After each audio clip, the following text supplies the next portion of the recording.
क्या आप जानते हैं कि विस्पर, स्टे फ्री, सोफी आज मार्केट में मिलने वाले सभी सैनिटरी पैड्स महिलाओं के लिए एक खतरा बन चुके हैं। नवंबर 2022 में एक दिल्ली बेस्ड एनजीओ ने इंडिया के इन पॉपुलर सैनिटरी पैड्स को स्टडी किया था, जिसके नतीजे हैरान करने वाले थे, क्योंकि इन सभी पैड्स में वॉलेटाइल ऑर्गेनिक कंपाउंड यानी कि VOCs और थैलेट्स जैसे जानलेवा केमिकल्स पाए गए थे। ये केमिकल किस प्रकार जानलेवा हैं, चलिए जानते हैं। दरअसल साउथ कोरिया की 3000 से ज़्यादा औरतें अचानक से एक साथ रिप्रोडक्टिव हेल्थ इश्यूज को एक्सपीरियंस करने लगी थी, जिसके बाद स्वास्थ्य विभाग ने इसकी जांच करना शुरू किया। मालूम पड़ा कि सारी औरतें तो एक ही कंपनी का पैड यूज़ करती थी। अब मामले की जांच और संगीनता से होने लगी।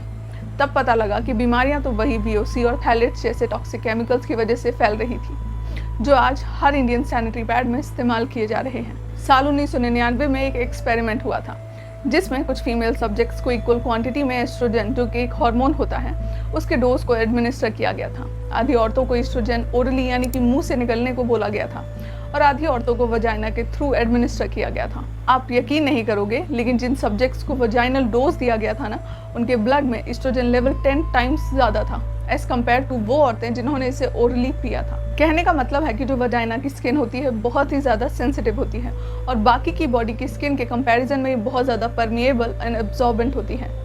इसीलिए डॉक्टर्स खुद ये कहते हैं कि वजाइना की स्किन पर कोई भी केमिकल टच कराना उस केमिकल को खुद खाने से भी ज़्यादा खतरनाक है। यानी सवाल भारत की आधी आबादी की इस जान का है।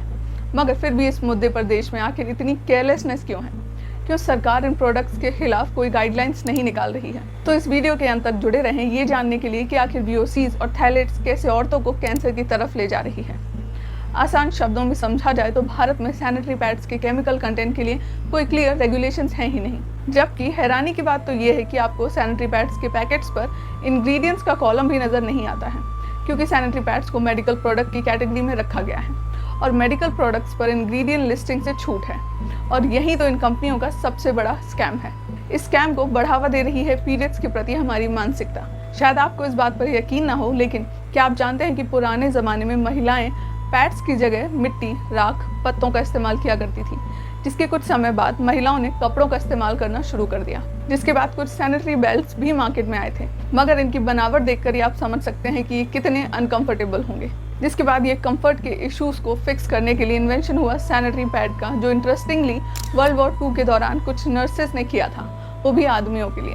घायल सोल्जर्स को ट्रीट करने के लिए उस समय सेल्यूकॉटन नाम का एक अब्जॉर्प्टिव मटेरियल यूज होता था। कुछ नर्सेस को रियलाइज हुआ कि मटेरियल तो मेंस्ट्रुअल ब्लड को भी सोखने के लिए एकदम परफेक्ट है, और ऐसे ही the first sanitary pad was made. 70 के दशक में पैड्स तो इन्वेंट हो गए, जो कि फीमेल हाइजीन का सबसे बड़ा पार्ट है, मगर फिर भी हमारे देश में इस टॉपिक को लेकर कई सारे टैबूज थे। यही वजह है कि इन्वेंशन के लगभग 15 साल बाद पहली बार टीवी पर पीरियड्स शब्द का इस्तेमाल 1985 में आए एक विज्ञापन में किया गया, वो भी बहुत ही शर्म के साथ। कोर्टनी कॉक्स, जिन्होंने मोनिका का कैरेक्टर निभाया था फ्रेंड्स में, उन्होंने इसे फर्स्ट टाइम टेलीविजन पर यूज़ किया था।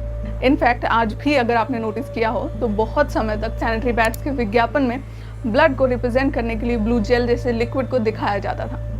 If you think about it, एक टॉप सैनिटरी पैड के ब्रांड का नाम भी विस्पर है। आई मीन, क्या आपको ये आयरॉनिक नहीं लगता है? क्योंकि फिल्मों में तो हमें ब्लड शेड और वायलेंस देखना बहुत पसंद है, लेकिन एक महिला की लाइफ से जुड़े इस नेचुरल और नॉर्मल फेस को लेकर लोग आज भी इतने ज़्यादा ट्रिगर क्यों हो जाते हैं? But on the other hand, कुछ इंडियन कल्चर्स में तो मेंस्ट्रुएशन को ओपनली ऑनर और सेलिब्रेट किया जाता है, जैसे उड़ीसा का एक फेमस राजा फेस्टिवल। इस 3 दिन के त्यौहार में रेन्स का वेलकम किया जाता है, ये मानकर कि इस दौरान हमारी पृथ्वी माता मेंस्ट्रुएट कर रही हैं। साथ ही इसमें सभी मेंस्ट्रुएटिंग औरतों को भी, जिनको पीरियड्स हैं, उनको गॉडेस की तरह ट्रीट किया जाता है। सिमिलरली असम में भी हर साल 3 दिन का एक ऐसा ही महोत्सव होता है, जिसमें ऐसा माना जाता है कि वहाँ की जो लोकल गॉडेस हैं कामाख्या देवी, वो मेंस्ट्रुएट कर रही हैं। उन्हें रेस्ट और प्राइवेसी देने के लिए मंदिर के द्वार भी बंद कर दिए जाते हैं। इसके अलावा तमिल और दूसरे दक्षिण भारतीय राज्यों में भी लड़की की फर्स्ट पीरियड को बहुत जोरों शोरों से सेलिब्रेट किया जाता है।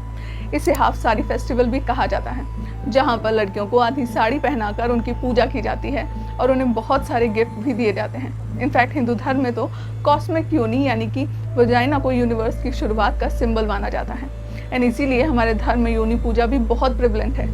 बेसिक पॉइंट्स कि हमारी कोई भी वेदास, कोई भी हिंदू स्क्रिप्चर्स में ऐसा कहीं भी एक्सप्लिसिटली नहीं कहा गया है कि जो मेंस्ट्रुएशन होता है वो बहुत ही बुरी या फिर बहुत ही इम्प्योर चीज़ है। बट इन सब के बावजूद भी आज हम सबको पता है कि हमारे कल्चर में मेंस्ट्रुएशन को लेकर टैबू है ही। अब हाल ही में हुए एक इंसिडेंट को ही ले लो।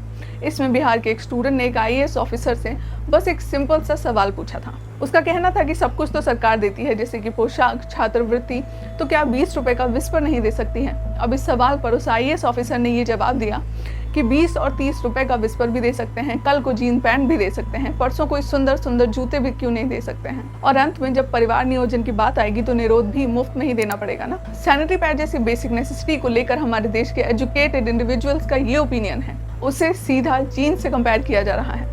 एंड माइंड यू, इसके रिगार्डिंग स्टैट्स बहुत कंसर्निंग है। इंडिया में 70% गर्ल्स अपने फर्स्ट पीरियड आने पर मेंस्ट्रुएशन क्या होता है उसके बारे में जानती तक नहीं है। 8% इंडियन वुमेन ने पीरियड के दौरान आइसोलेशन फेस किया है एंड 3.3 करोड़ इंडियन गर्ल्स ने तो अपना फर्स्ट पीरियड आने पर स्कूल जाना ही छोड़ दिया है। इनफैक्ट बहुत कम लोग जानते होंगे कि इंडिया के कई रूरल रीजन्स में तो औरतों को पीरियड्स आने पर घर से बाहर एक अलग पीरियड हट में भेजा जाता है रहने के लिए। ये हट दूर जंगलों में होता है जिसमें कोई भी फैसिलिटीज नहीं होती हैं। बेसिकली बहुत ही ज़्यादा अनसेफ और अनहाइजीनिक होता है। अब यही प्रथा नेपाल में भी प्रेवलेंट है और आए दिन इसकी वजह से कई सारी औरतों की डेथ भी हो जाती है। इनफैक्ट पाकिस्तान में तो आज वहाँ चल रहे इकोनॉमिक क्राइसिस की वजह से वहाँ की सरकार ने पैसे बचाने के लिए सैनिटरी पैड्स के मटेरियल को ही इंपोर्ट करना बंद कर दिया है। अब ये मत समझना कि ये स्टिग्मा सिर्फ एशियन कंट्रीज में ही है। वेस्ट कंट्रीज जैसे कि USA, UK में भी ये स्टिग्मा प्रेवलेंट है। फॉर द लॉन्गेस्ट टाइम यहाँ पर भी टेम्पॉन्स और दूसरे फीमेल हाइजीन प्रोडक्ट्स को लग्जरी आइटम माना जाता था और उस पर एडिशनल टैक्सेस भी लगाए जाते थे। इनफैक्ट पीरियड्स को लेकर टैबू इतना ज़्यादा है कि आज की तारीख में पीरियड्स के लिए अलग अलग लैंग्वेजेस में कुछ 5000 यूफोमिज्म्स हैं, यानी कि कोड वर्ड्स। जैसे इंग्लिश में इसे कोड वर्ड दिया जाता है शार्क वीक, क्योंकि pain is as bad as shark bite. India के कई सारी रीजनल भाषाओं में भी पीरियड्स के लिए कुछ कोड वर्ड एग्जिस्ट करते हैं, जैसे कि हिंदी में कभी कभार इसे कहते हैं महीना चढ़ जाना, मराठी में इसे कावल्या शिवदयाला कहते हैं, यानी कि कौवा छूकर चला गया। क्यों सुनकर हंसी आई क्या? अब आप खुद ही सोचिए, इन बायोलॉजिकल प्रोसेस को इतना ज़्यादा स्टिग्मा, इतना टैबू, इतना शेम अटैच्ड होगा तो क्या सही में आपको लगता है कि कोई इस मुद्दे पर बात भी करना चाहेगा? भले ही इस इशू पर कितनी भी प्रॉब्लम्स क्यों ना हो, लोग शर्म के मारे कुछ बोलना ही नहीं चाहेंगे, चीज़ें सामने आएंगी ही नहीं। जिस थैलेट्स का जिक्र हमने शुरू में किया था उसका इस्तेमाल इसे सफ़ेद और साफ दिखाने के लिए किया जाता है, just like bleach. Phthalates pads की सॉफ्टनेस और फ्लेक्सिबिलिटी को भी बढ़ा देता है, लेकिन थैलेट्स मॉलिक्यूल की प्रॉब्लम ये होती है कि वो प्रोडक्ट से बाउंड नहीं रहते, जल्दी से डिटैच हो जाते हैं, इसीलिए वो बॉडी में भी जल्दी से एब्जॉर्ब हो जाते हैं।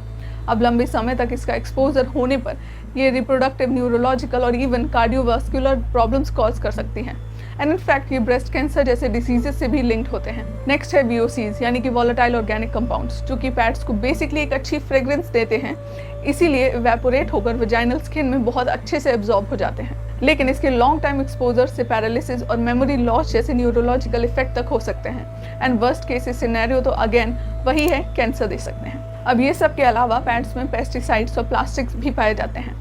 ऐसा कहते हैं कि सैनिटरी बैग को लीक प्रूफ बनाने के लिए इनमें 4 प्लास्टिक बैग्स के बराबर की प्लास्टिक यूज़ किया जाता है एंड इन प्लास्टिक बैग्स को डिकम्पोज होने में 500 से 600 साल लग सकते हैं। मतलब कि आपके हेल्थ के साथ साथ ये एनवायरनमेंट के लिए भी बहुत बड़ा बर्डन है। But here is the big question, sanitary pads नहीं तो और क्या? मार्केट में tampons, menstrual cups, menstrual disc जैसे बहुत सारे ऑल्टरनेटिव्स अवेलेबल हैं, लेकिन ये इतने भी रेडिली अवेलेबल नहीं होते हैं।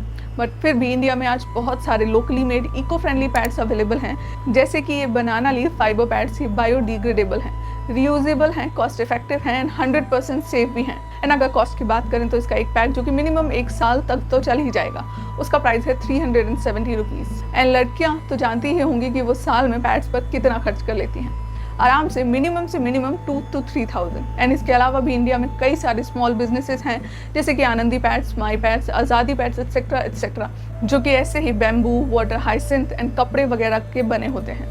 अब ये सारे पैड्स भी रेगुलर पैड्स के कंपैरिजन में बहुत ज़्यादा सेफ और चीप भी होते हैं।